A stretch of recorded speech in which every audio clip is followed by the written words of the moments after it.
Isang mapagpala at magandang umaga po sa bawat isa. Purihin po ang Panginoon dahil sa kabila po ng maraming pinagdaanan sa buong isang linggo. Isang dirito po tayo upang magpuri, sumamba, at magpasalamat sa ating Panginoon. Kaya po sa mga oras na ito, inaanyayahan ko po na ang bawat isa ay pumunta na po tayo dun sa ating komportableng lugar upang tayo ay makapaghanda at i-focus po natin yung ating mga sarili sa ating Panginoon. At alisin po muna natin, alam ko po na ang bawat isa sa atin ay hindi pa handa sa pagharap natin sa Panginoon. Kaya inaanyayahan ko po ang bawat isa na magkaroon po tayo ng pansarili nating panalangin bilang paghahanda po sa pagharap natin sa ating Panginoon. At ipagkatiwala po natin sa Kanya itong araw na ito na siya po ang siyang maitaas at siyang manguna sa bawat isa. Tayo pong lahat ay magkaroon ng tahimik na panalangin.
Inanyayahan ko po ang bawat isa ay lumayo. Sinasabi po sa mga awit 107, purihin si Yahweh sa kanyang kabutihan. Pag-ibig niya ay tunay, laging tapat kailanman. Ang lahat ng niligtas, tinubos ni Yahweh, bayaang magpuri, upang sa problema ay sila'y magtagumpay. Tunay nga po na ang Panginoon ang siyang humahawak sa buhay ng bawat isa.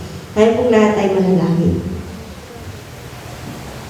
Aming Diyos, banal at mangpangyarihan sa lahat, pinupuri, pinapasalamatan ka po namin sa iyong kadakilaan, sa iyong kabutihan, sa iyong pag-ibig sa bawat isa. Salamat, Panginoon, dahil meron kaming kalayaan na lumapit at tumulog sa inyo upang magpuri at magpasalamat. Kaya, Panginoon, sa mga oras na ito, amin ka pong itinataas. Iyahayag po namin ang aming mga pasasalamat sa inyo.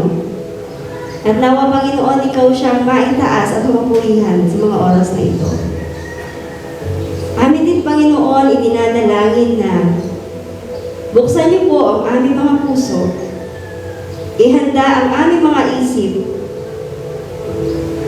sa aming mga maririnig, Panginoon, na mensahe.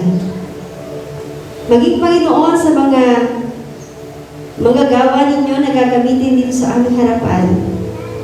Balutin niyo po kami, Panginoon, ng inyong banal na Espiritu upang ang inyong mga salita ang siyang maihayag. Gamitin niyo po, Panginoon, ang aming mga buhay upang maraming tao, Panginoon, ang maabot ng inyong mga salita. Panginoon, maging ang aming mga mensahe na aming marinig na dadalhin sa amin ng aming pastor. Kayo po, Panginoon, ang humilo sa kanyang buhay upang ang inyong mga salita ang siyang maihayag at maisabuhay po namin ito, Panginoon. Kayo nga po, Panginoon, ang kumilos maging sa kabuuan, maging sa mga kapatiran po namin na wala pa po, Panginoon. Kayo po ang siyang magpaalala. Mag-ingat, Panginoon, sa kanila na ito po ang araw na kami ay sama-sama nasasamba at magpapasalamat sa iyo, Panginoon. Panginoon, nawa po ay hindi po kami lalabas sa bahay-sambahan na ito na wala po kayong panibagong lakas, panibagong sigla, panibagong pagpapala na inyong pinagkaloob sa bawat isa sa amin, mga kanalo. Kaya, Panginoon, alisin niyo po ang amanumang mga distractions sa aming paligid. Tulungan niyo po kami, Panginoon, na ituon po namin sa inyo ang aming mga isip. Makinig po kami, Panginoon, sa inyong mga salita. At ito din po ay aming maihayag sa mga tao na aming nakakasalamuhan. Kaya, Panginoon, inaangkin po namin ang katagumpayan ng aming gawain ito. Sa iyo lamang, Panginoon, ang pinakamataas na papuri at pasasalamat sa matamis sa pangalan ni Jesus. Amen. Tayo po ay inaanyayahan ng salita ng Diyos na patuloy na lumapit, pumasok sa trono ng biyaya ng Diyos. Yun ay nagpapaalala sa atin na ikaw at ako ay pwedeng lumapit sa Diyos. We have that free access. No? Kaya nga po sa umaga na ito, I encourage everyone na puntahan natin ang Panginoon. Pwede natin kausapin ang Panginoon, lumapit sa Panginoon at maghandog sa Kanya ng ating pong pinakamainam na papuri po at pagsamba. And sa ating pong mga awitin, let us make these songs personal in our lives. Na inaawit natin yan para sa Panginoon, tayo lang at ang Diyos. So huwag na muna natin pansinin ang lahat at i-focus natin ang ating sarili sa Panginoon. Bagitin natin ang mga awitin na ito para sa Panginoon. Na binibigay sa Kanya ang ating pong mga papuri, ang ating pong mga pagsamba. Ating pong sama-samang awitan ng ating Panginoon. Let us praise the Lord. Let us sing unto the Lord. Sa umaga po na ito. Awitin po natin ang ikaw lang at nagagalak ang aking puso.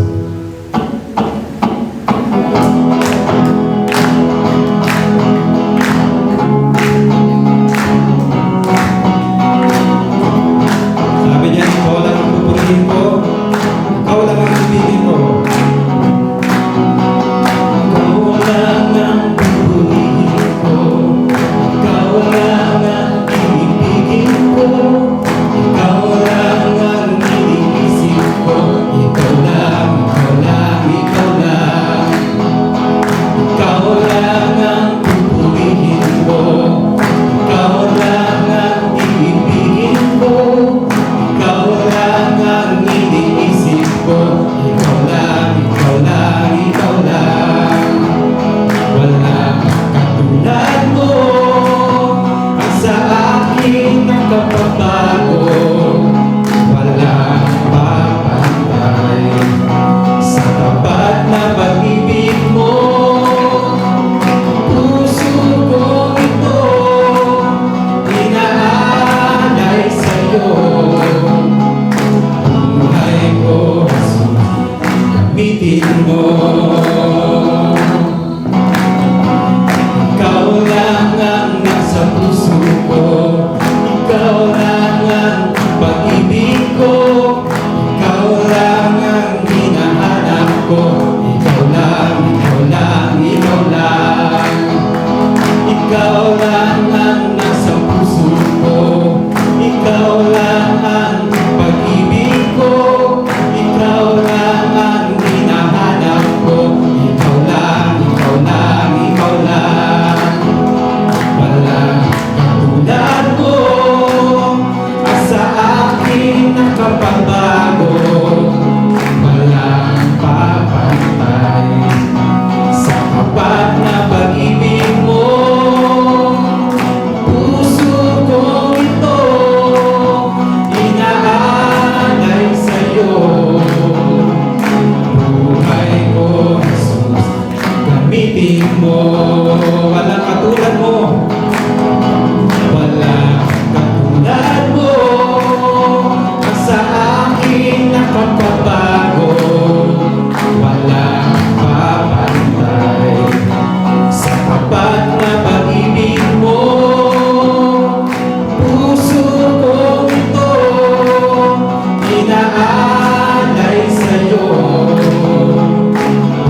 Pagkapiling ka, O Diyos, o kay saya ng bawat araw.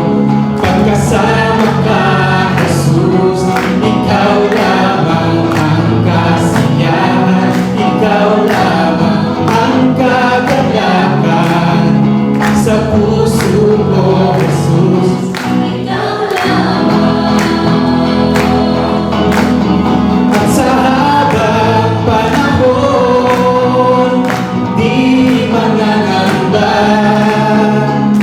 Diyos, sa'yo ako'y magtitiwala. Walang makakahadlan sa tuwang nararamdaman. Ang tanging dahilan, ikaw lamang. Nagagalak ang aking puso pagkapiling ka, O Diyos, o kay saya ng bawat araw. Pagkasama ka, Jesus, ikaw lamang ang kasiyahan, ikaw lamang ang kagalakan. Sa puso ko, Jesus, ikaw lamang. At sa habang panahon, di mangangamba. O Diyos, sa'yo ako'y magtitiwala. Walang makakahadang sa tuwang nararamdaman. Ang tanging dahilan, ikaw lamang. At sa habang panahon, di mangangamba. O Diyos, sa'yo ako'y magtitiwala. Walang makakahadang sa tuwang nararamdaman. Ang tanging dahilan, ikaw lamang. Nagagalak ang aking puso pagkapiling ka, O Diyos, o kay saya ng bawat araw. Pagkasama ka, Jesus, ikaw lamang ang kasiyahan, ikaw lamang ang kagalakan. Sa puso ko, Jesus, sa puso ko, Jesus, sa puso ko, Jesus, ikaw lamang.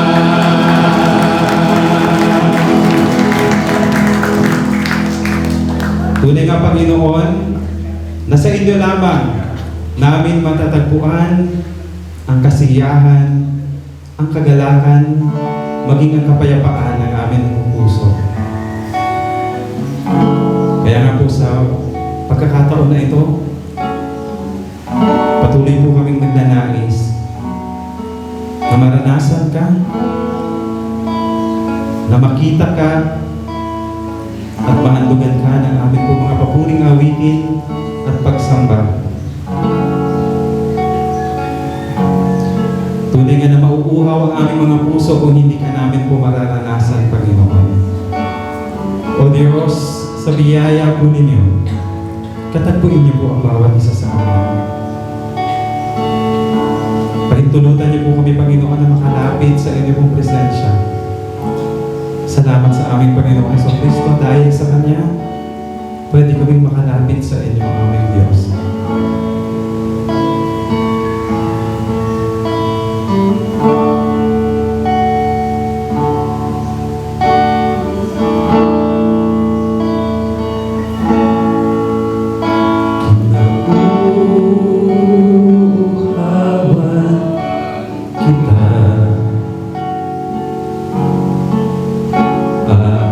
Aking Panginoon,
nasasaktan, hindi pa rin ito makahadlang sa pagtulog ko'y may kagalakan.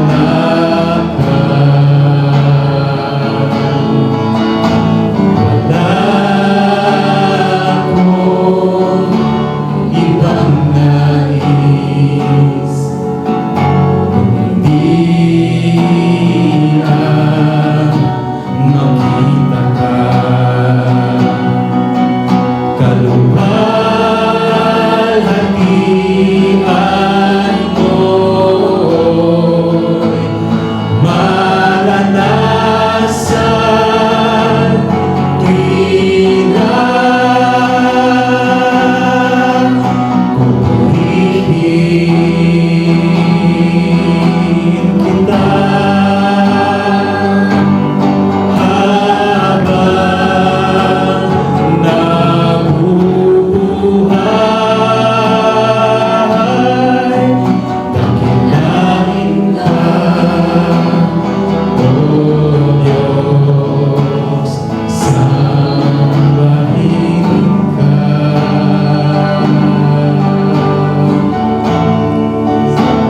Tunay nga, Panginoon, na Ikaw lang na ang aming nais na makapiling,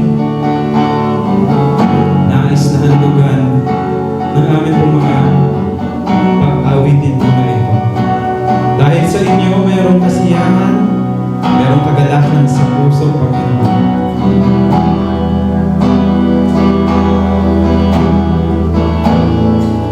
Wala akong ibang nais. Wala akong ibang nais kundi ang makita ka. Kaluwalhatian mo'y maranasan tuwing pupurihin kita habang nabubuhay.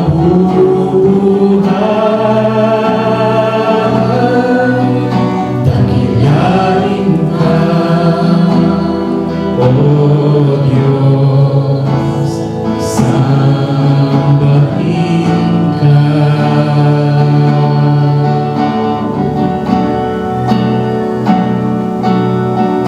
Dakilain ka, O Diyos, sambahin ka.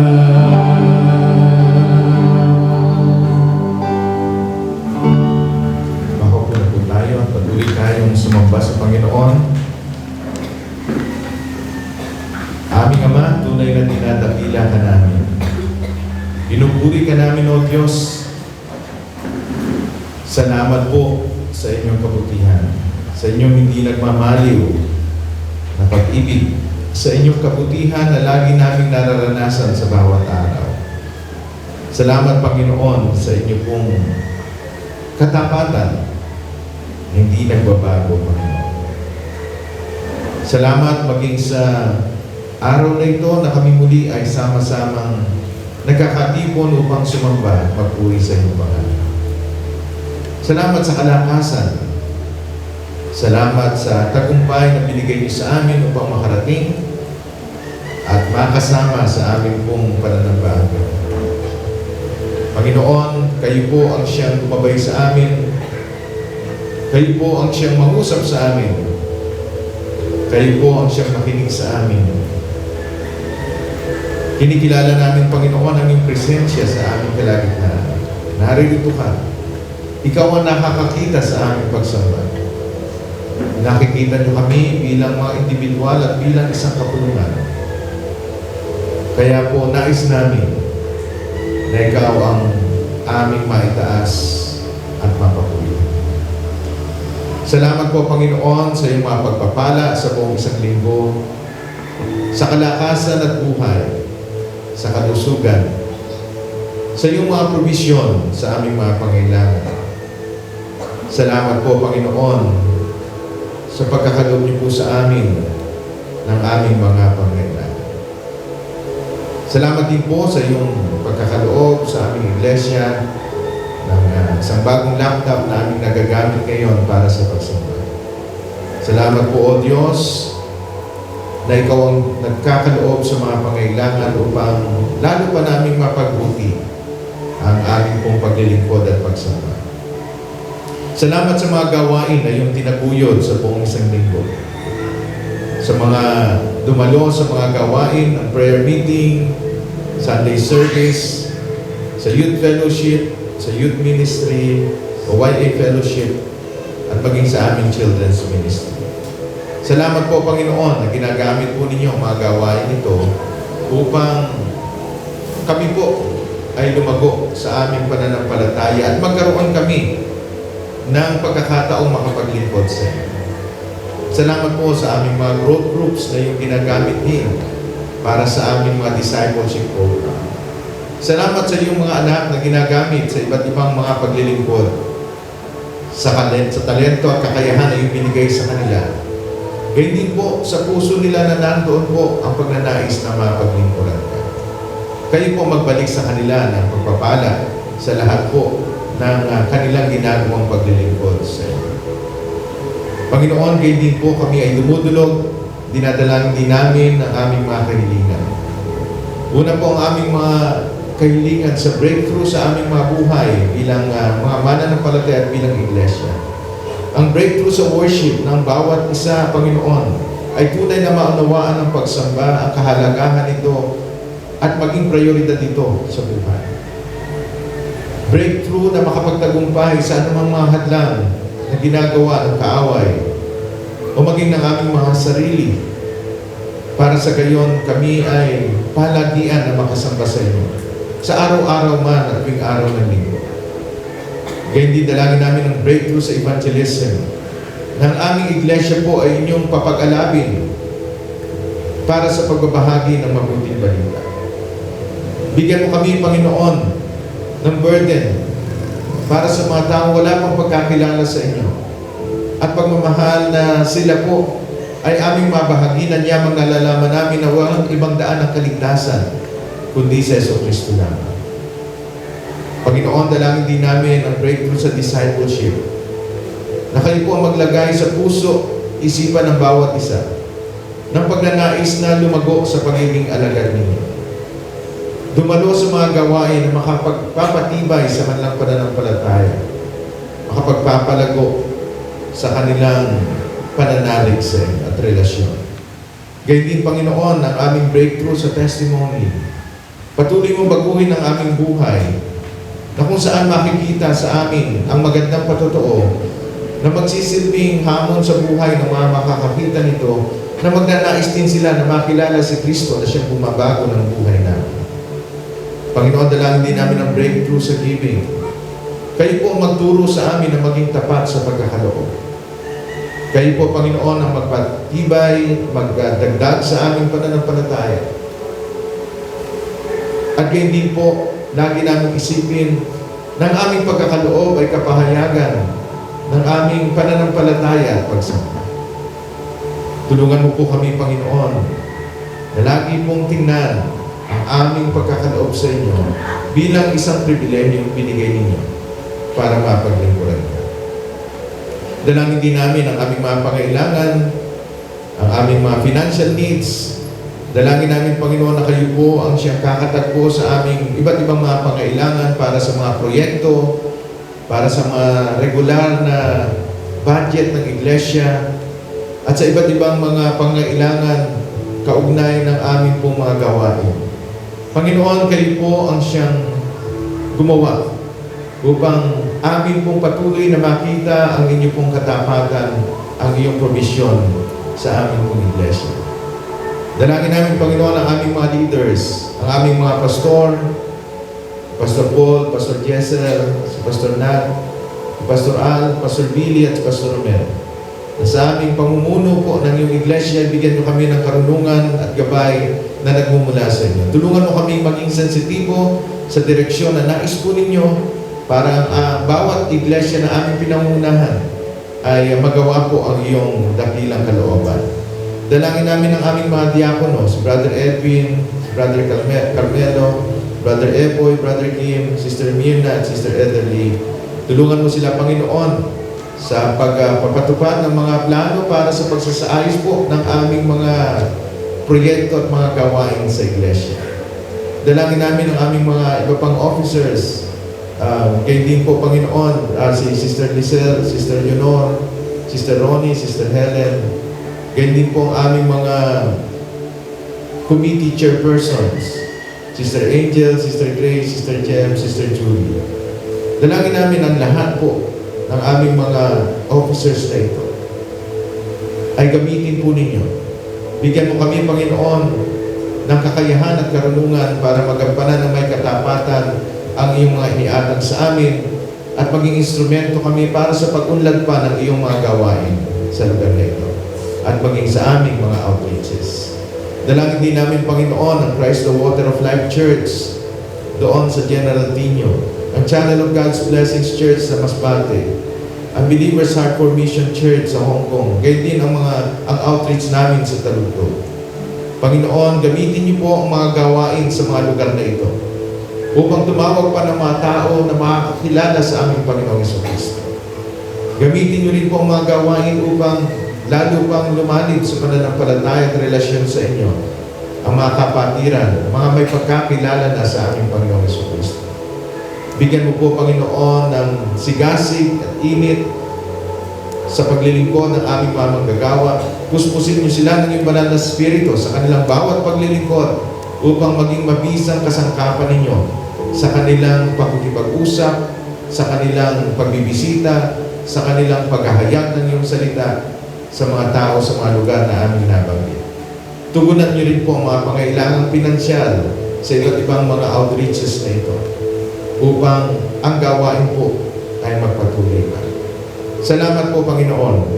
Salamat sa inyong kabutihan at pagpapala na alam namin na hindi ka nagmamaliw sa inyong pong katapatan. Gayun din po, Panginoon, dalangin namin sa aming pong pagdulog ngayon ang aming mga pangailangan.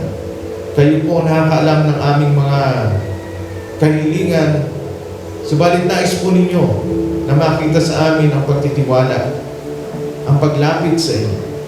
Kaya dinadalangin po namin na muli, buksan po ninyo ang trono ng iyong biyaya para sa mga pangailangan po ng iyong mga anak sa mga ito.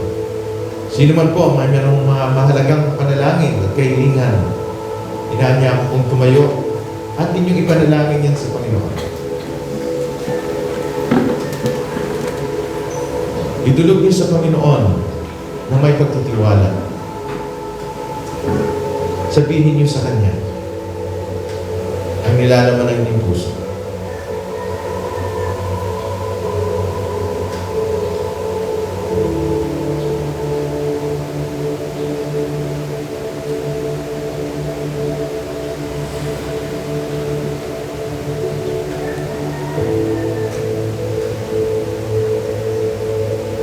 Ama naming Diyos, dinggin niyo po ang panalangin ng inyong mga anak sa umaga.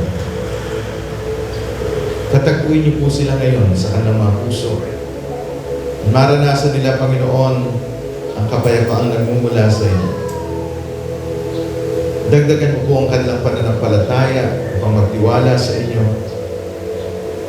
Bigyan niyo sila, Panginoon, ng tiyaga sa paghihintay sa inyong mga pagtugon. At nawa, patuloy niyang makita ang iyong kapangyarihan na siyang gumagawa hanggang sa lubos na kanilang maranasan ng katugunan sa kanilang mga pangailangan. Panginoon, kami po'y nagtitiwala sa kabutihan ng iyong kalooban na siyang magiging batayan ng iyong pagtugon. Kami po'y nagtitiwala na ikaw nakakaalam ng pinakamabuting panahon ng inyong pagtugon. At kung paano ito, lagi ito'y para sa inyong kalwalatian.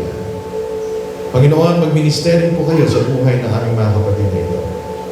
Inaalala namin maging mga hindi namin kasama ngayon na marahil dahil sa karamdaman, sila hindi nakadalo-dalangin po namin na ikaw po ang siyang humipo sa kanila, sa kanilang mga buhay.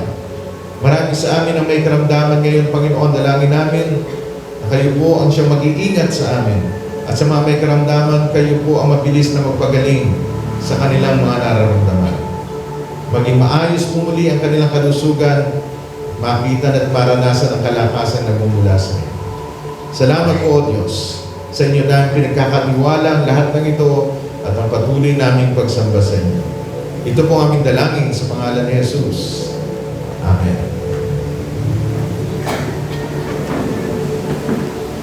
Para po sa ating katikismo ngayong umaga, sa katikismo bilang 23, ang ating pong matututunan sa umagang ito ay may ganitong katanungan. Muli babasahin ko ang tanong at niya kayong basahin ang sagot. Bakit kinakailangan ang manunubos na ito ay tunay na Diyos?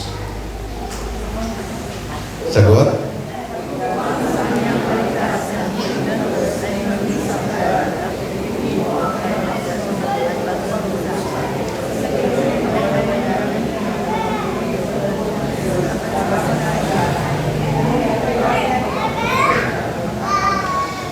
Ayon sa Gawa 2:24, ngunit siya'y muling binuhay ng Diyos pagkatapos palayain sa mga hirap ng kamatayan, sapagkat hindi maaaring siya'y mapigilan nito.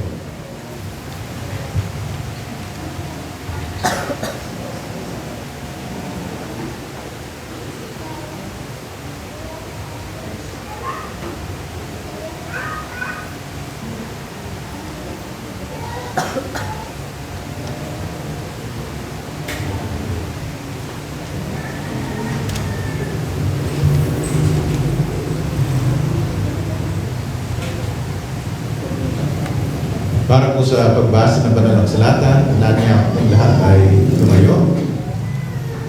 At buksan natin ang ating mga Biblia sa aklat ng Efeso, Kabanatang 5, talatang 15 hanggang 21. Ephesians chapter 5, verses 15 to 21. Sabi po dito, kaya't mag-ingat kayo kung paano kayo namumuhay. Mamuhay kayong tulad ng matatalino na di tulad ng mga mangmang. Gamitin ninyo ng lubusan para sa mabuti ang bawat pagkakataon, sapagkat puno ng kasamaan ang kasalukuyang panahon. Huwag kayong maging hangal. Sa halip, unawain ninyo kung ano ang kalooban ng Panginoon. Huwag kayong maglalasing, sapagkat sisirain lamang niyan ang inyong buhay. Sa halip ay dapat kayong mapuspos ng Espiritu. Sa inyong pag-uusap, gumamit kayo ng mga salmo, mga himno at mga awiting spiritual. Buong puso kayong umawit at magpuri sa Panginoon.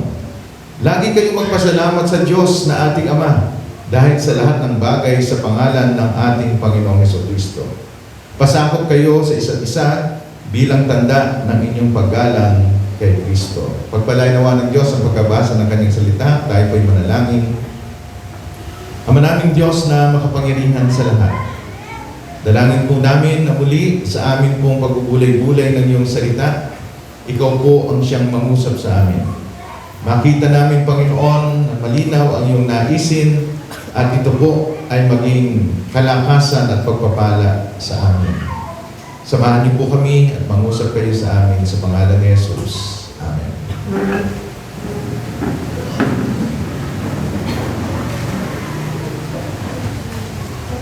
Patuloy po tayo sa ating pagtalakay, sa ating tema para sa buwang ito regarding time. No? Tayo po ay nandun na sa breakthrough in giving. At isa sa mga mahalagang ibinibigay natin at dapat ibigay natin sa Panginoon ay yung ating panahon, yung ating buhay. Paano natin gugugulin ito? Noong nakaraang linggo ay narinig natin ang isang magandang mensahe mula dito sa ating teksto rin na binasa, doon sa unang bahagi nito. Nais ko pong dugtungan yung mensahe na yon. Pinapaalala sa atin nung nakaraan sa pamagitan ng message na binigay ni Pastor Nat na napakahalaga na tayong mga mananampalataya ay ginagamit natin ng mahusay ang bawat mabubuting pagkakataon na ibinibigay sa atin ng Panginoon. Mahalaga na makita natin yon. Sabi nga, yung mga mabubuting pagkakataon. Kasi hindi lahat ng pagkakataon ay galing sa Panginoon. Kuminsan, meron tayong maling prinsipyo. Sabihin ng iba, itong bagay na ito, pag walang hadlang ito, kalooban to ng Diyos. Alam niyo bang mali ang prinsipyo na yon? Kasi mas malamang, kapag kalooban ng Diyos ang gagawin ninyo, may hadlang. Tandaan niyo yun. Kapag ang gagawin niyo ay gusto at kalooban ng Diyos, tandaan niyo, mag-expect kayo na may hadlang. Kasi ayaw ng kaaway na tayo ay makagawa at makatupad sa kanyang kalooban. Di ba marami sa inyo ganyang prayer, Lord, pag wala itong wag lang naging hadlang dito, kalooban niyo to. Hindi laging tama yun. May mga pagkakataon, yes, totoo, pero may mga pagkakataon, hindi. Mas marami pa yung pagkakataon na hindi yung totoo. Dahil tinuturo sa atin ang Biblia na ang ating kaaway, ayaw niya na tayo makasunod sa kalooban ni Kristo. Halimbawa, pag-araw ng linggo, sabihin, umulan, siguro hindi mo na kalooban ng Diyos na makasimba ako. Hindi ba kalooban ng Diyos na sumamba tayo? Kalooban yun ng Diyos. No? Hindi natin pwede sabihin, hindi hata kalooban ng Panginoon. Dahil umulan, dahil may hadlang, may dumating kang bisita. Hindi yun. Kalooban lagi ng Diyos yun. So we need to understand that, Para, sabi nga, magamit natin yung bawat opportunity. Maganda yung ating mensahe na pakinggan at nais ko pong tingnan natin yung kadugtong noon. So this time, pag-aaralan natin yung investment of time. Sa Ephesians chapter 5, verses 15 to 21. Sabi po ng isang manunulat na Kristiyano ay ganito, time is something we feel we never have enough of. Yet we give it away so easily. Someone once said, time is free, but it's priceless. You can't own it, but you can use it. You can't keep it, but you can spend it. Once you've lost it, you can never get it back. No? So yung time, yung oras, yung panahon, ay something na lagi nating nafe-feel sa sarili natin na parang kulang. Diba? Ilan na sa inyo nagsabi na parang kulang ang oras. Parang kulang ang panahon. Pero sabi nga, yet we give it away so easily. Nakita nyo? Minsan sa ating buhay, sasabihin natin, kulang na kulang yung oras ko. Pero pag binilang mo, ilang oras yung in-spend mo, scroll sa cellphone mo, ang dami pala. Busy ako, ang dami kong tatapusin na gawain. Pero hindi mo nababantayan, pag tinignan mo yung screen time doon sa cellphone mo, nakadalawang oras ka o 3 oras maghapon doon sa cellphone. So sabi nga, we feel we never have enough of it, pero ang totoo, we easily give it away. It's free. No, libre ito. Bawat isa sa atin, binibigyan ng Diyos ng time every day, but it's priceless. Mahalaga. Hindi mo hawak yan, you cannot own it, but you can use it. Pwede mong gamitin. You can keep it, hindi mo pwedeng itago, pero you can spend it. Pero once you've lost it, pag nawala mo na yung time na yon, you can never get it back. Kaya mahalaga na matutunan natin, ano ba ang tamang pag-invest natin sa time? Anong dapat tamang paggamit natin ng time?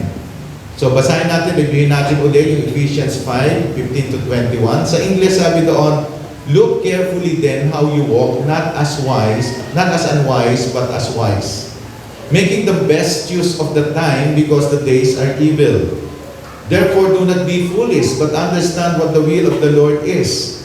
And do not get drunk with wine, for that is debauchery, but be filled with the Spirit. Addressing one another in psalms and hymns and spiritual songs, singing and making melody to the Lord with your heart, giving thanks always and for everything to God and Father in the name of our Lord Jesus Christ. submitting to one another out of reverence for Christ. Now, nais ko sabihin sa inyo mula sa mga talatang ito ngayong umaga ito. To be able to invest our time wisely, we need to understand the will of God and be filled with the Spirit of God. Para maayos at matuwid nating magamit ang ating mga oras, panahon, ng may katalinuhan, kailangan nating maunawaan kung ano ang kalooban ng Diyos at kailangan nating mapuspos ng Espiritu ng Diyos. Last week, hanggang ngayon, ay pinag-aaralan natin itong mga talatang ito mula sa aklat ng Epeso. Paul's letter to the Ephesians.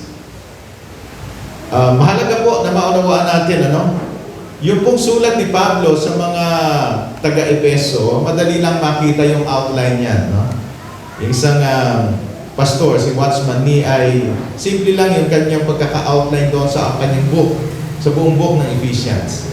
Yung first part nito may kinalaman sa seat, pag-upo. Kasi sabi sa chapter 1, ang bawat isang mananampalataya ni Kristo, we are seated with Christ in the heavenlies. Kung kayo ay mananampalataya ni Kristo, ang kalagayan nating spiritual, ang sabi sa Efeso chapter 1, tayo ngayon ay nakaupo na kasama ni Kristo doon sa kalangitan. Pwede kayo ngayon nakaupo dyan, pero spiritually, ang sabi ng Biblia, dahil kay Kristo, na kayo'y nakaluklok na doon sa kalangitan. So yun yung ating position today. We are now seated in the heavenlies. The second part ng book of Ephesians ay walk. Paglakad. Kung ikaw ay nakaupo na kasama ni Kristo, ano naman ang iyong magiging lakad? Ano ang iyong magiging pamumuhay? Kaya dyan makikita nyo, sinabi ni Apostol Pablo, walk wisely, walk in love, walk in the light, walk as believers, as worthy of your calling. Lakad. Yung pamumuhay. Sa Bible, pag sinabing walk, may kinalaman yung ating pamumuhay. Diyan nakapaloob yung mga talatang ating pinag-aaralan kasi sinasabi, tinuturuan ni Pablo yung mga taga-Efeso, paano sila lalakad ng may katalinuhan. And then yung panghuling bahagi ng Ephesians ay stand. Kasi sabi ni Pablo, tayo ay nasa pakikibakang spiritual. Meron tayong mga kaaway na spiritual. Si Satanas kasama ang kanyang mga hosts. Nandyan sila kaya kailangan natin, ang sabi ni Pablo, to stand. To be ready to fight. Yung ating mga talatang pinag-aaralan ay bahagi ng walk. Kasi tinuturuan tayo dito sa bahagi ito ng Banal na Kasulatan, paano natin ipamumuhay yung ating pagiging Kristiyano? Paano tayo lalakad? Paano tayo mamumuhay? At isa doon, yung sinasabi niya dito sa ating binasa na mamuhay kayo gaya ng matatalino. Walk as wise, not as unwise. At isa sa mga sinasabi sa atin para makapamuhay ng may katalinuhan ay kung paano natin gugugulin at gagamitin ang mga pagkakataong binibigay ng Diyos sa atin. Sabi ko nga sa main idea natin, to be able to invest our time wisely, we need to understand the will of God and be filled with the Spirit of God. Tingnan natin, 2 points lang yan. Una, understand the will of the Lord. Ephesians chapter 5 verses 15 to 17 ay ganito ang sinasabi, look carefully then how you walk, not as unwise but as wise. Sabi daw, tingnan natin, consider natin mabuti yung paano tayo lumalakad. Huwag daw tayo lumakad na mangmang, kundi na may katalinuhan. Verse 16, making the best use of time because the days are evil. Maganda at maliwanag po na naipaliwanag ito ni Pastor Nat last time. Verse 17, therefore do not be foolish, but understand what the will of the Lord is. Tingnan niyo yung verse 17, nasabi doon, therefore, ibig sabihin yun yung conclusion.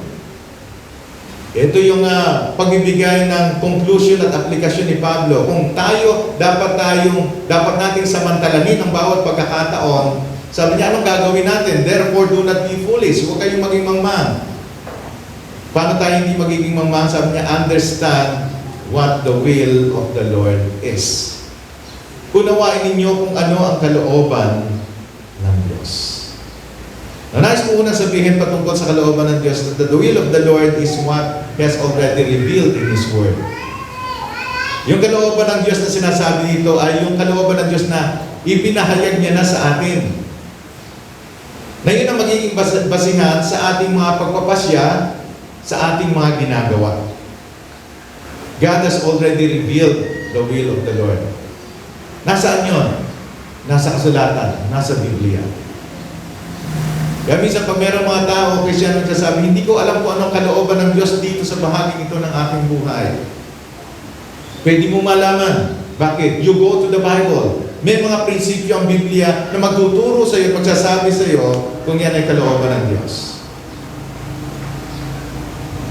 Noong isang linggo ay binanggit sa atin sa message ni Pastor Nat na ang tamang paggamit sa mga mabubuting pagkakataon ay dapat nating suriing mabuti.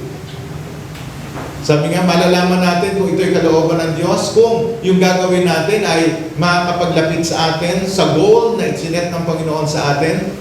If it can bring us nearer or closer to the goal, and it could bring us nearer or closer to our God. Kapag yung gagawin ninyo hindi makapagpapalapit sa inyo sa Diyos, tinitiyak na ng Biblia yun, hindi yung kalooban ng Diyos. Kahit na sa tingin nyo parang mabuti naman. The will of the Lord is what He has already revealed in His Word. Nandiyan na yan eh. May mga panuntunan na ang Biblia. Tinuro na sa atin ng Panginoon ano ang Kanyang kalooban. Ilalapat na lang natin yan sa bawat sitwasyon ng ating buhay. Kaya nga, napakahalaga that we must spend time knowing God's Word that we may always know God's will. We must spend time knowing God's Word that we may always know God's will. Ang isang tao na hindi lumalago sa salita ng Diyos, mahirap niyang makita kung ano ang kalooban ng Diyos.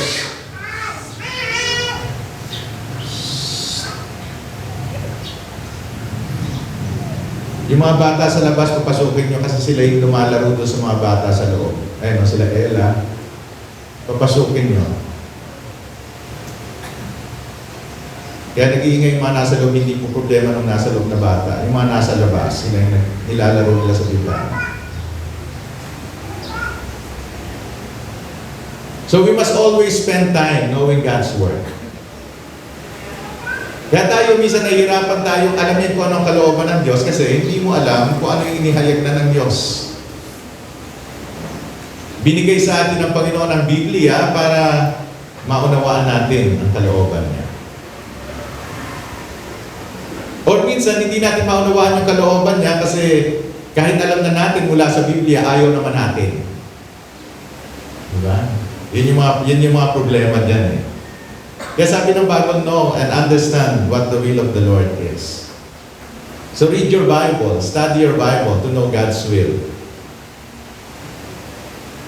And when what we are doing is the will of God, we surely invest wisely our time. Ito yung connection nun. Kapag alam natin na yung ginagawa natin ay kalooban ng Diyos, sigurado tayo na ating nai-invest ng tama, ng may katalinuhan, yung ating panahon. We surely invest wisely our time. Kaya ang mahalagang tanong sa atin lagi ay, are you always mindful if what you are doing is the will of God? Mindful ba tayo lagi na, ito bang gagawin ko, kalooban ng Diyos? Kasi kapag hindi yung kalooban ng Diyos, sayang yung oras mo. Sayang yung panahon mo. Kapag hindi yun ang sa tingin mo gusto ng Diyos para sa iyo, paano malalaman yun? Again, go back to the Bible. We must always be mindful if what we are doing is the will of God. Kahit sa anong area ng ating buhay, sa pagtatrabaho, sa ating gagawin araw-araw, sa inyong mga relasyon sa buhay, ang lagi nating tanong lagi, is this the will of God? Kasi we can only invest our time wisely if it is the will of God. Ano bang ginagawa natin na hindi nais ng Diyos?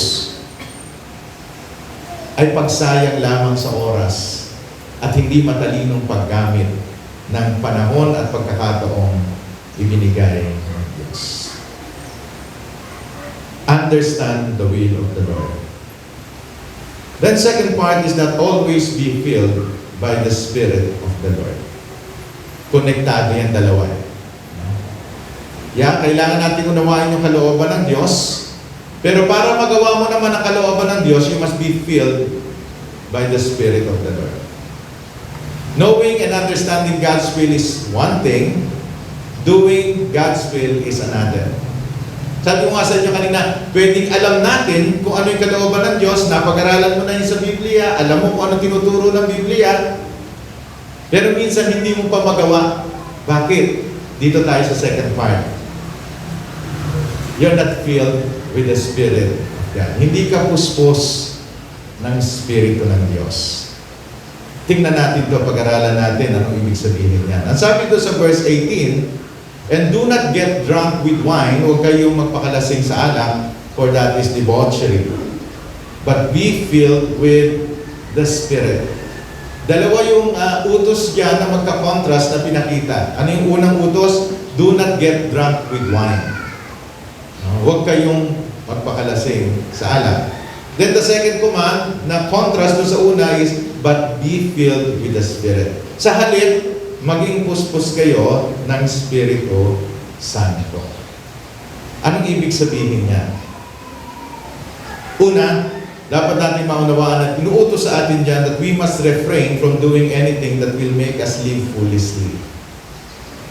Dapat tayong huminto, tumigil sa paggawa ng anuman na hindi makapagbibigay sa atin ng matalinong pamumuhay o magpapamangmang lamang o magpapahangal sa atin sa pamumuhay. Kaya sabi sa verse 18, "And do not get drunk with wine, that is debauchery." Ano ba yung debauchery? Sa Tagalog na binasa ko kanina, makakasira lamang ng inyong buhay. Pero yung meaning niya ng debauchery, ito ay, sabi nga sa English, it means extreme indulgence in bodily pleasure. Yung pag-indulge natin ng ating sarili, paglalakap natin ng ating sarili sa mga bagay na makapagbibigay ng kasiyahan sa ating laman. In this context, it's wine. Bakit? Kasi yung anumang bagay that will make us live foolishly will make us decide wrongly. Yung wine intoxication leads to behavior which is not controlled by a person. And many times they acted foolishly and immoral. Diba? Nakita na, pamilyar tayo dyan. Pag ang isang tao nalalasing, nakakagawa ng mga bagay na hindi niya, sasabihin niya, hindi ko control.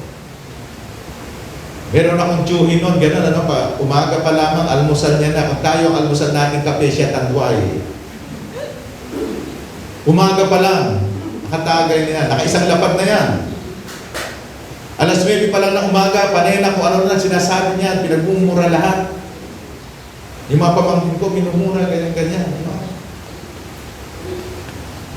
Later on of the day, pag medyo nahimas-himasan na, kakausapin niya ng tatay ko, bakit ka naman gano'n, huwag kang ganyan. Kasi napapahiya yung mga anak mo. Sabi niya, bakit ano ba yung sinabi ko? Wala naman akong ginawa. Saan ka, narinig ng mga kapitbahay yung kanyang mura, lahat ng mga kasiraan ng anak niya, sinabi niya. Pero pag nahimas-himasan na, sinabi ko ba yun? Yeah. Nakita natin yung mga nalalasing sa kalsada, nakipag-usap sa lupa. Wow! Kausap yung lupa. Magagawa ba nila yun kung sila yung normal? Hindi.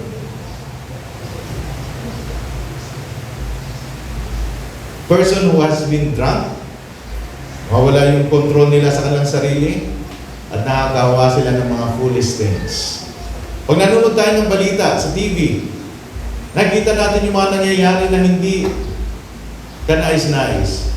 Mga krimen na nagaganap even sa loob ng tahanan. At pag tinrace natin, bakit nagawa yun ng tao? Nakainom, lasing. Kaya sabi dito ni Pablo, do not get drunk with wine, for that is debauchery. So at least in this context, it's wine. Pero pag tinignan natin yan in general, ang sinasabi sa atin, we must refrain from doing anything that will make us live foolishly. Huwag kayong gagawa ng anumang bagay na makapag-uudyok sa atin para gumawa ng foolish things. This leads us to a wasted and ruined life and time. Kapag ginawa natin yan, nasasayang ang ating buhay, nasisira ang ating buhay at ang ating panahon. It's not a wise use of time. And this leads to a way of life that is not according to the will of God. Hindi ayon sa kalooban ng Diyos. Sabi nga, many hours are wasted in nonsense when we do things foolishly.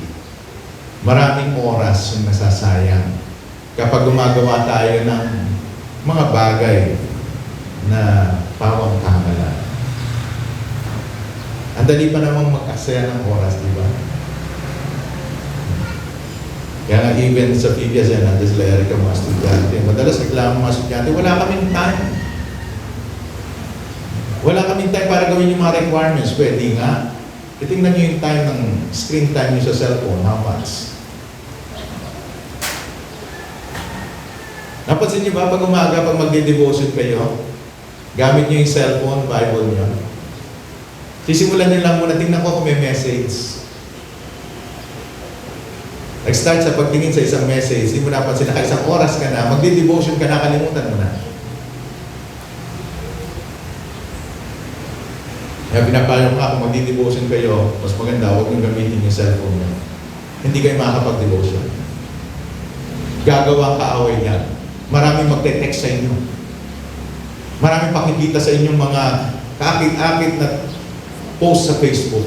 Na later on, ganyan kayo ng ganyan, ganyan kayo ng ganyan, hindi na kayo nakapag-devotion, hindi na kayo nakapag-pray, hindi na kayo nakapagbasa ng Bible. Totoo yan. Di ba? Ako mismo, nilalabanan ko yun. Kasi minsan, nandyan, nagbabasa ako, biglang merong pop-up. Na kailangan munang lagay sa airplane mode yung iPad para walang mag-instorbo sa aking devotion. Sayang yung oras. Tapos magre-reklamo tayo, walang oras, walang panahon. It's not true. God is fair in giving us all 24 hours a day. Lahat tayo binigyan ng Diyos ng tagta-24 na oras sa isang araw. Bakit yung iba nagiging productive? Bakit yung iba hindi? Nasa wise use of time. Kaya sabi niya, we must refrain from doing anything that will make us live foolishly. Sa halip, we must resolve to be always filled with the Spirit that will make us live wisely. Sabi sa verse 18, but be filled with the Spirit. Pansinin niyo po yung paglalarawang ginawa ni Apostle Pablo, kinontras niya. Sabi niya, do not get drunk with wine. Kasi pag lasing ka, nakokontrol ka ng wine. Ibang spirito ang kumokontrol sa ito. Di ba? But be filled with the Spirit. Bakit niya ginamit yon? Kasi ang sinasabi lang niya, be controlled by the Spirit. If wine can control you, huwag yun ang hayaan yung kumontrol sa inyo. Ang hayaan yung kumontrol sa inyo ay ang Espiritu ng Diyos. Be filled with the Spirit. Bakit? Kasi ang isang taong puspos ng Espiritu Santo, nagkakaroon siya ng kakayahang gawin ang mga tama at nararapat at kalooban ng Diyos. Kaya every time, tandaan natin, every time na hindi natin masunod yung alam natin na kalooban ng Diyos, ang problem sa atin, hindi tayo puspos ng Espiritu ng Diyos. If one controls to live foolishly, the Holy Spirit, on the other hand, controls a person to live wisely. Yan yung contrast dyan. If one controls a person to live foolishly, the Holy Spirit, on the other hand, controls a person to live wisely. So, paano tayo mapupuspos ng Espiritu Santo? Let me suggest 3 things. 1, be empty. Empty yourself from anything that grieves the Spirit. Sa mga naunang talata dito sa aklat ng Efeso, sinabi niya po sa Pablo, huwag niyong pighatiin ang Espiritu Santo. Ibig sabihin, hindi tayo mapupuspos ng kapangyarihan ng Espiritu Santo kung meron sa ating buhay na nakakapagpalungkot sa Kanya. Ano nakapagpapalungkot sa Espiritu Santo? Kasalanan. Tingnan niyo sa verse 30, babasahin ko po. Efeso chapter 4 verse 30. At huwag ninyong saktan ng kalooban ng Espiritu Santo, sapagkat siya ang tatak ng Diyos sa inyo, ang katibayan na kayo'y tutubusin pagdating ng takdang araw. Alisin ninyo ang lahat ng sama ng loob, puot at galit. Huwag kayong mambubulyaw, manlalait, mananakit ng damdamin ng kapwa. Sa halip, maging mabait kayo at mawain. Magpatawad kayo sa isa't isa tulad ng pagpapatawad sa inyo ng Diyos dahil kay Kristo. Yung mga binanggit doon ay nakakapagpighati sa banal na Espiritu. At kapag tayo may mga kasalanang iniingatan sa ating buhay, you will not be filled by the Holy Spirit. At mapapansin niyo sa sarili niyo, hindi niyo nakakayanang sundin ang kalooban ng Diyos. Kasi hindi natin kayang sundin ang Diyos sa ating sarili. Kailangan natin ng empowerment ng Espiritu ng Diyos. And the Holy Spirit can empower us if we are empty of anything that grieves Him. Kaya tingnan niyo sa buhay niyo ngayon. Meron bang bahagi ng buhay niyo ngayon, kasalanan na nakapagpapalungkot sa Espiritu Santo? Empty yourself from all those things. Second, be sensitive. Listen always to the Holy Spirit through the Word. Maging sensitibo tayo. Pakinggan natin lagi ang sinasabi ng Espiritu Santo. Paano nangungusap ng Espiritu Santo? Hindi yan bubulong sa inyo. Huwag kayong maghintay ng bulong, baka iba yung bubulong sa inyo. Nangungusap ang Espiritu Santo sa atin sa pamagitan ng salita ng Diyos. Diyan niya sinasabi ano yung gusto niya na ipagawa sa atin, ano ang kalooban niya para sa atin, ano ang dapat natin gawin, anong payo na dapat natin sundin. We just have to be sensitive. Kapag nagbabasa tayo ng Biblia, nangungusap ang Espiritu Santo sa atin, maging sensitibo tayo sa kung anong sinasabi niya sa atin.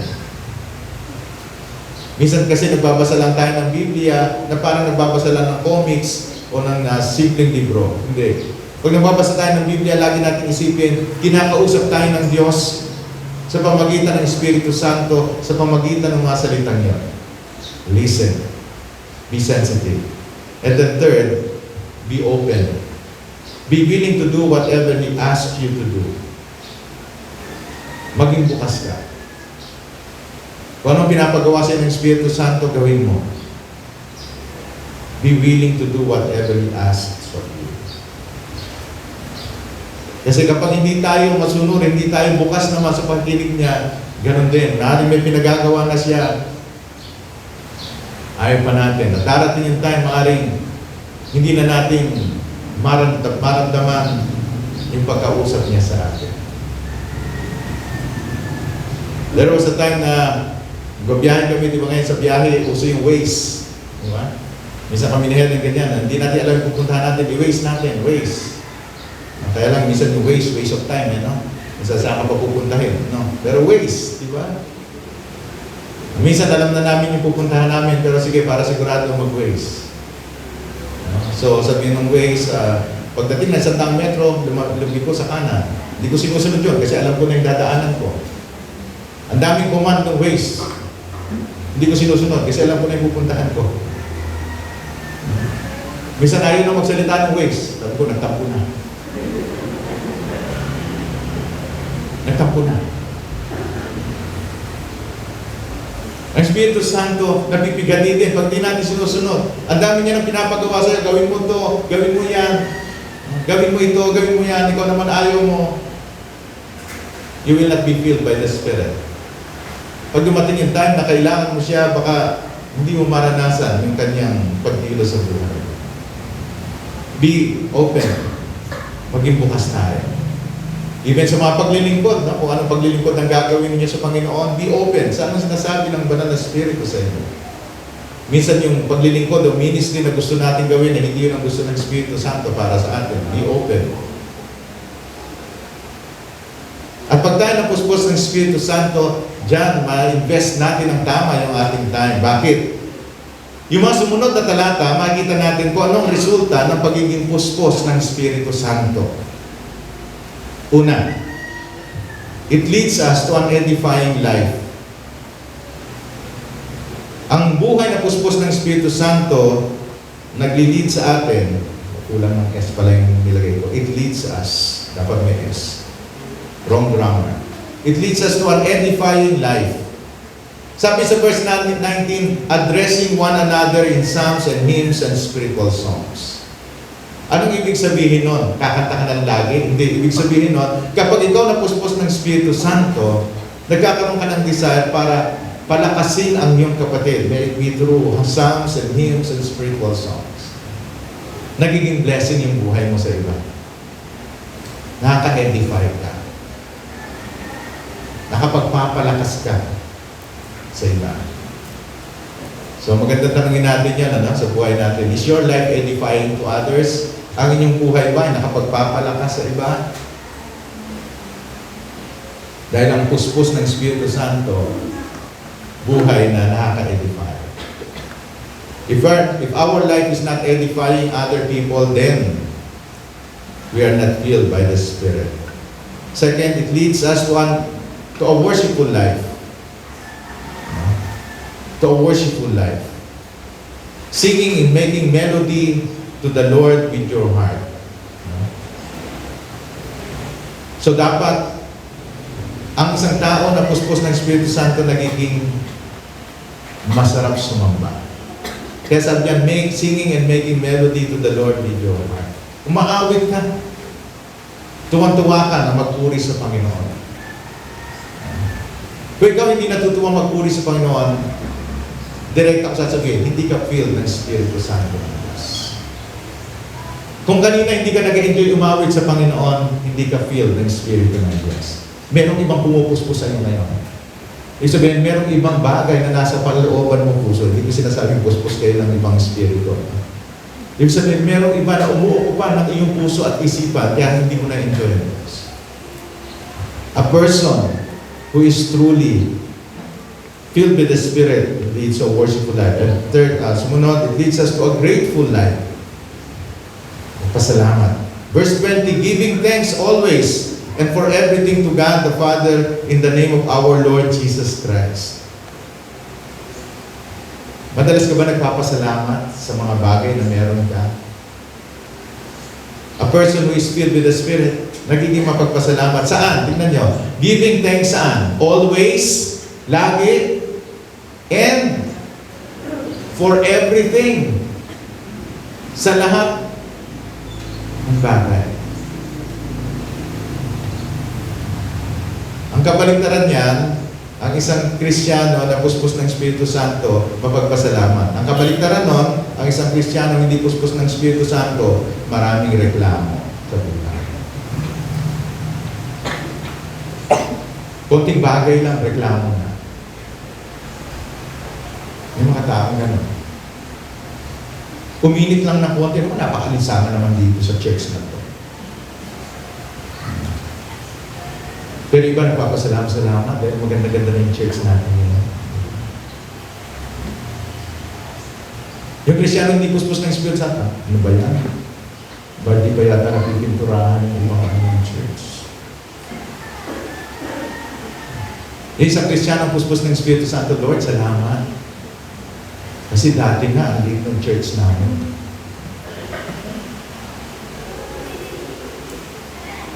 Giving thanks always and for everything. Pag sinabi for everything, even doon sa tingin natin ay hindi magandang nangyayari sa buhay. Kasi may tinuturo din ng Diyos sa atin doon. Sabi ni Pablo sa Thessalonica, in everything give thanks for this is the will of God for you in Christ Jesus. Sa lahat ng bagay magpasalamat kayo sapagkat ito ang kalooban ng Diyos sa inyo kay Kristo Jesus. Anong ibig sabihin niya doon? Ito ang kalooban ng Diyos. Kasi ang kalooban ng Diyos laging mabuti. So lahat ng nangyayari sa atin, may mabuting layunin ng Diyos. Hindi man natin makita agad. Pero dahil puspos ka ng Espiritu Santo, nakikita mo yung mga magagandang bagay sa kabila ng hindi magandang sitwasyon. Giving thanks always, lagi, and for everything. E tingnan niyo yung sarili niyo, ako ba ay mas mapagpasalamat o mas malamang sa akin yung mareklamo? Kung mas malamang sa inyong mareklamo, again, directly sasabihin ko sa inyo, hindi kayo puspos ng Espiritu Santo. Because a person who is filled by the Spirit is giving thanks always and in everything. Then lastly, it leads us to a submissive life. Sabi sa verse 21, submitting to one another out of reverence for Christ. Natututong magpasakop sa isa't isa. At dahil doon, nakakabuo ng magandang relasyon. Pag binasa niyo pa yung mga kasunod niyan, inisa-isa ni Apostol Pablo, saan nakikita yung pagpapasakop? Sabi yung una, sa tahanan. Sa mag-asawa, sabi, wives, submit yourselves to your husbands. Just as the church submits to Christ. O, yung mga asawang babaeng naririto, di ba? Yun yung utos. Mga asawang babae, pasakop kayo sa inyong mga asawang lalaki. Gaya ng pagpapasakop ng iglesia kay Kristo. Nagre-reklamo yung mga babae, lugi naman kami, basta papasakop. Teka, sabi ko lagi, pag tinuturo ko to lagi, sabi ko, teka muna, bago kayo magreklamo mga kababayan, mas mabigat yung utos sa mga kalalakihan.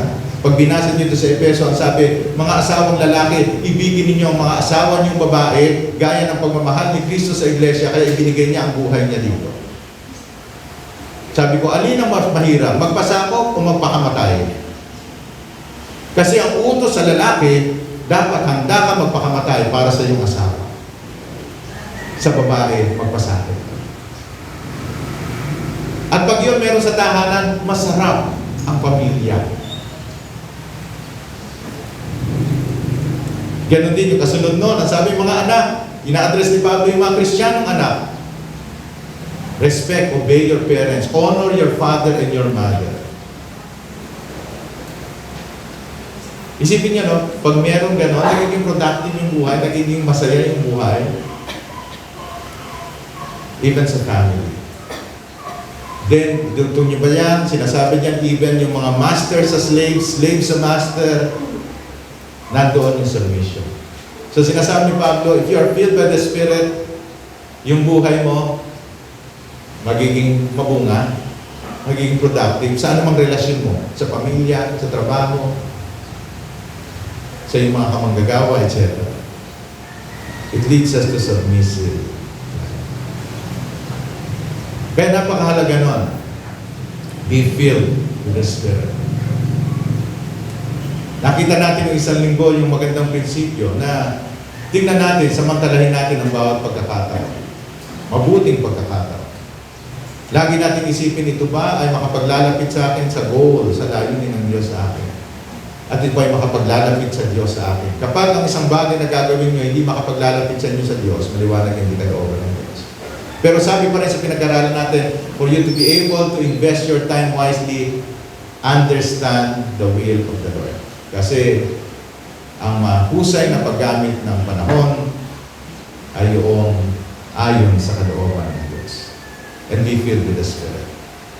Kasi hindi mo magagawa yung kalooban ng Diyos kung hindi ka puspos ng Espiritu ng Diyos. Nais mong gamitin itong isang illustration na ito. Yan yung gloves. Diba? Alam natin yung gloves. Yung glove, halimbawa ako may gloves. Gusto ko yung glove matutong mag-keyboard, mag-piano. Ilalagay ko yung gloves ko doon sa piano. Matututo siya mag-keyboard? Makakatugtog yun? Hindi. Gusto ko yung glove, no, makagawa ng isang trabaho. Halimbawa, magbunot ng damo.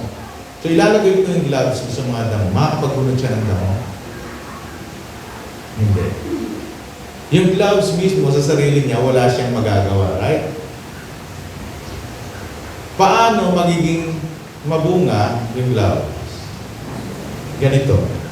Isuot mo. Gusto ko yung glove, makatugtog ng keyboard, isusuot ko yan. Tsaka ako magki-keyboard. Makakatugtog ng keyboard. Gusto ko yung lang makapagbunot ng damo. Isusunod ko yan, kaya ako magbubunot ng damo. Without my hands, hindi kaya ng gloves. Ganun din tayo. Ang banal na spirito, yun yung kamay. Unless yung kamay na yon ay pumuspos doon sa gloves, walang mawala, magagawa yung gloves. Tandaan niyo ito. Here's the principle. You can only do wise things and invest time rightly through the Holy Spirit's work in your life. You can only do wise things and invest time rightly through the Holy Spirit's work in your life. Doon ka lang magiging mabunga at magiging tama ang iyong pag-invest ng oras. Isa pang prinsipyo tinuro ng Panginoon sa Matthew chapter 6 verses 19 to 20 ay ganito. Sabi ng Panginoon, do not lay up for yourselves treasures on earth, where moth and rust destroy and where thieves break in and steal. But lay up for yourselves treasures in heaven, where neither moth nor rust destroys and where thieves do not break in and steal. Mag-ipon daw tayo, huwag tayo mag-ipon ng mga kayamanan dito sa lupa, sabi ng Panginoon sa Kristo, dahil masisira lang yon. Kakalawangin lang yon. Pwede pang manakaw yon. Pero sabi ng Panginoon, mag-impok kayo ng kayamanan sa langit na hindi masisira, hindi kakalawangin, hindi mananakaw. Ibig sasabihin niyan, we must invest our time, invest your time in laying up treasures in heaven, where it will surely gain eternal dividends. Nais ko magtapos dito sa quotation na to, na sabi ni William James, the greatest use of a life is to spend it on something that will outlast it. The greatest use of a life is to spend it on something that will outlast it. Ang pinaka-mainam, pinaka-dakila na paggamit ng ating buhay ay yung gamitin ito sa isang bagay na malalagpasan ito. Ma-outlast yung buhay natin. Diba? Lahat tayo, sabi nga ng kanta, tatanda at lilipas din, mamamatay. Pero kapag na-invest natin ng tama yung ating oras, yung investment na yun magpapatuloy. Yung investment na yun, lalago. Kung in-invest mo ang buhay mo sa pagtuturo, pag-aakay ng mga tao palapit kay Kristo, kahit wala ka na sa mundo, yung mga taong naakay mo kay Kristo, magpapatuloy yun, aakay pa ng iba, dadami ang mga kakilala sa Diyos. It will outlast your life. Samantalang kung iaari lang natin yung buhay natin sa mga pansamantalang mga bagay sa mundo, hanggang doon lang. The greatest use of a life is to spend it on something that will outlast. Sa tandaan natin, unawain natin kung anong kalooban ng Diyos at sikapin natin laging mapuspos ng Espiritu ng Diyos upang magawa natin ang kalooban ng Diyos na siyang pinakamainam na investment sa ating paggamit ng oras at panahon. Tayo po ay natin.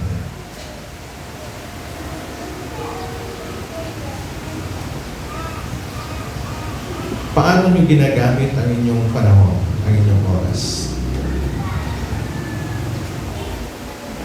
Magkaroon tayo ng tahimik na pagugulay-gulay sa tanong. Paano natin ginugugol ang ating oras? Paano natin ito ini-invest? Ini-invest ba natin ang ating time sa mga bagay na mayroong eternal value?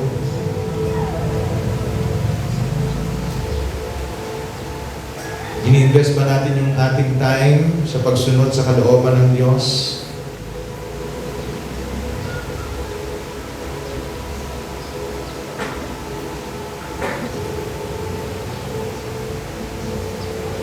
Naniniwala po ako na bawat isa sa atin gusto natin magamit ng tama yung oras. oras natin.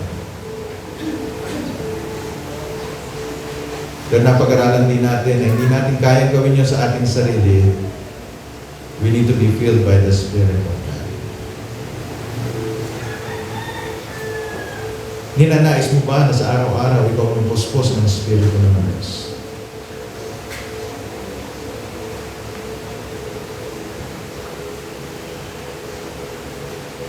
Yun ang susi.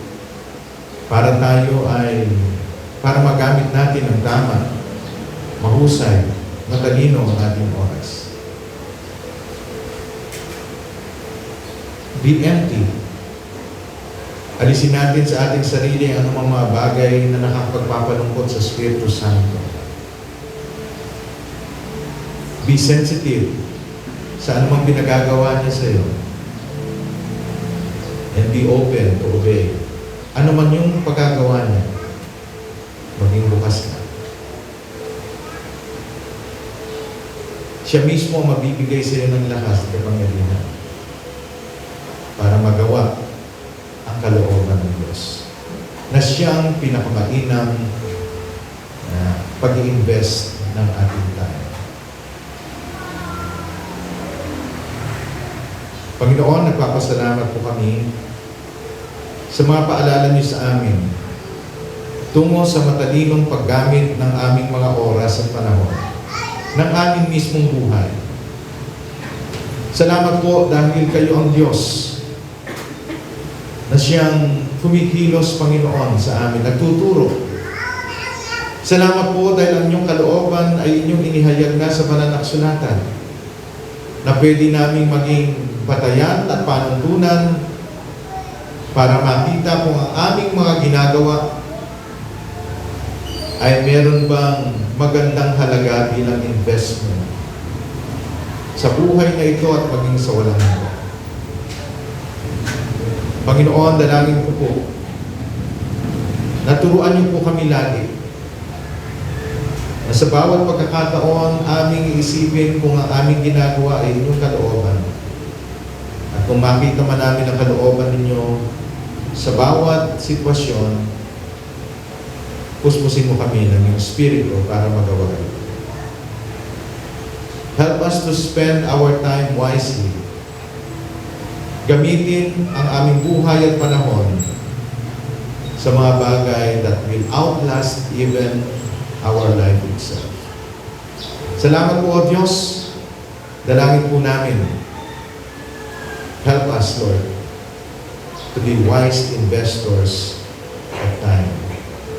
Ito po aming dalangin sa pangalan ni Jesus. Amen. Tayo po lahat ay tumayo bilang tugon po sa mensahe po natin po narinig sa umaga na ito. Patuloy lang po tayong magsiyasat sa Panginoon, ilapit sa Panginoon ang ating pong buhay. Pwede po natin po puso po yung sinisiyasat.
Diyos, kami po ay nagpupuri at nagpapasalamat sa mga oras na ito.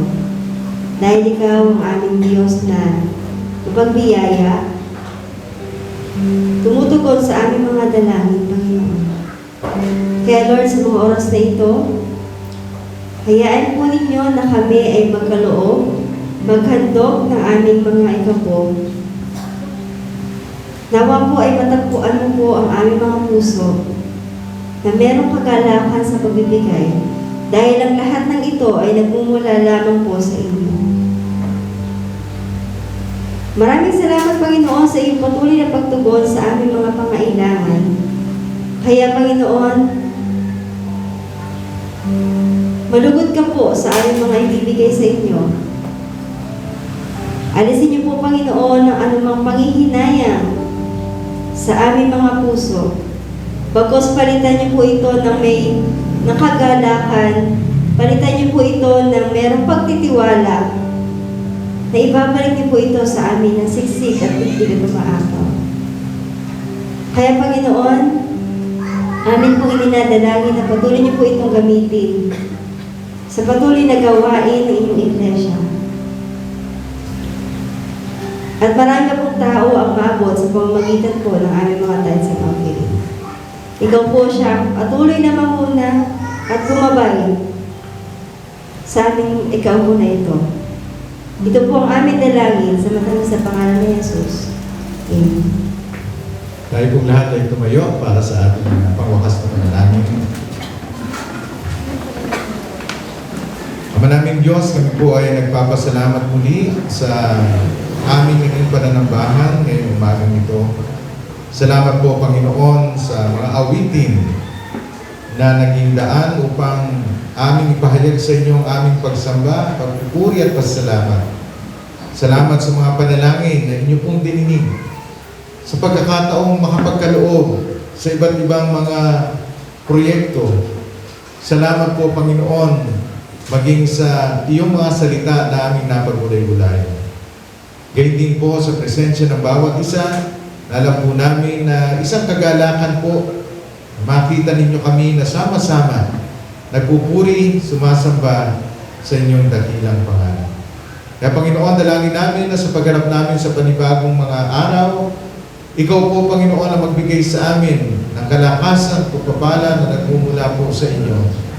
At kami po ay maging matalinong tagagamit, taga-invest ng mga oras na yung pinagkakatiwala sa amin.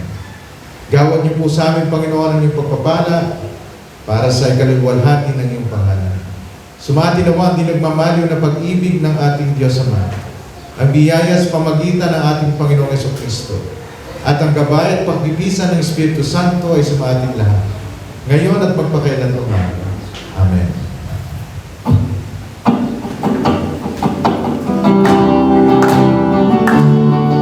Let's sing lahat ng papuri. Lahat ng papuri, pagluwalhati, alay sa iyo, O Diyos. Ang aming puso at aming buhay, alay sa pagsamba. Lahat ng papuri, paluwalhati, alay sa iyo, O Diyos. Ang aming puso at aming buhay, alay sa pagsamba.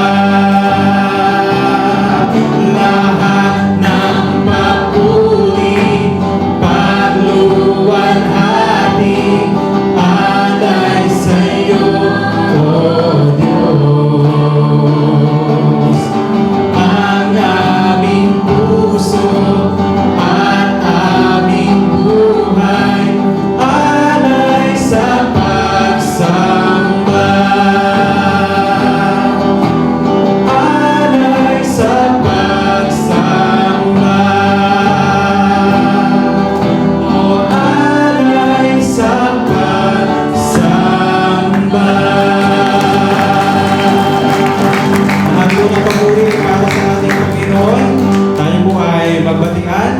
kamayan, magandang araw po sa lahat. Pagpalain po kayo ng